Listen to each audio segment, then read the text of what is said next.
नाही, ही खरंच एक खूपच विलक्षण गोष्ट इतक्या पटकन घडली आहे. कारण आम्हाला थोडं अपेक्षित होतं ज्या पद्धतीचं अ, कथानक आहे आणि जे आम्ही दाखवतोय सिनेमामध्ये. आम्हाला कुठेतरी हा विश्वास होता की हा लोकांपर्यंत चित्रपट पोहोचेल, त्यांना आवडेलही आणि थोडा बहुत चालेलही हा. कारण ताश्कंदच्या बॅकग्राऊंडवरती हा येत होता. पण पहिल्याच दिवशी एक अशी जी लाट आली याची मोठी, की सकाळी जी जितकी आमच्याकडे प्रेक्षागृह होती त्याच्यापेक्षा जास्ती संध्याकाळी होती.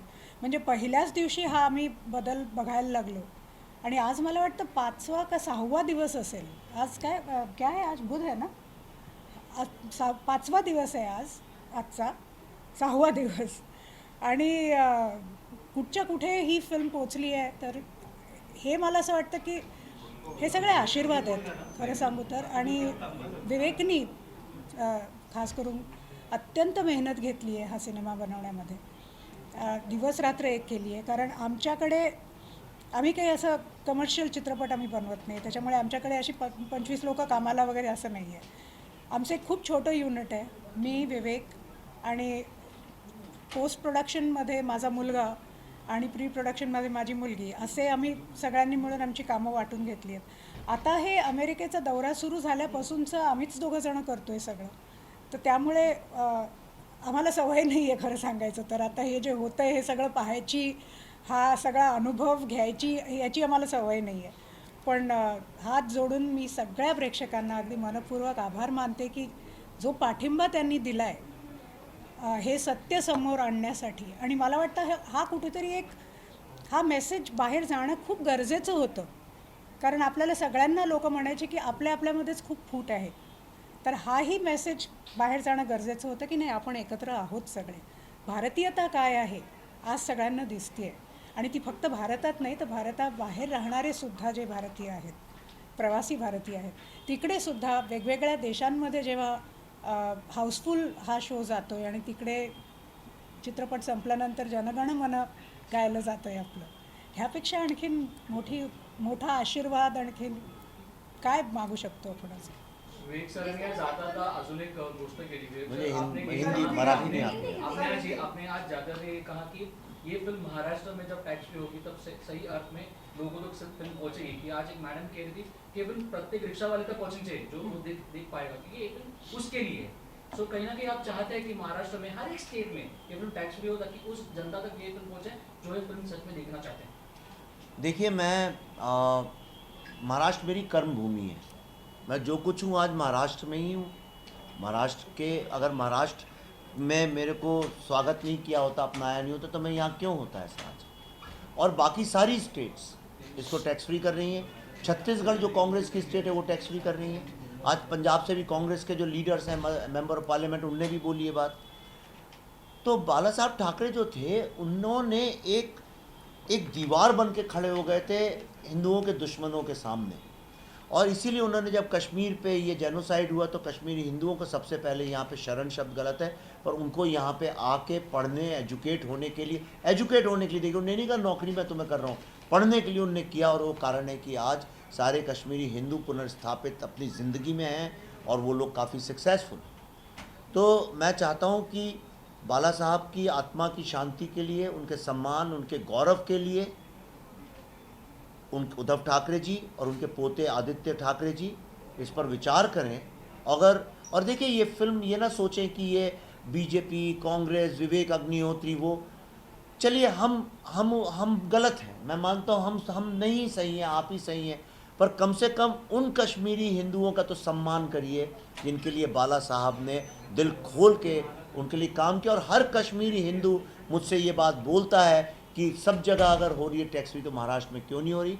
और उद्धव जी मैं पूरे आदर के साथ कहना चाहता हूँ, जिस तरह से उद्धव जी ने कोविड में लोगों की सहायता की है, बहुत अच्छा काम किया है।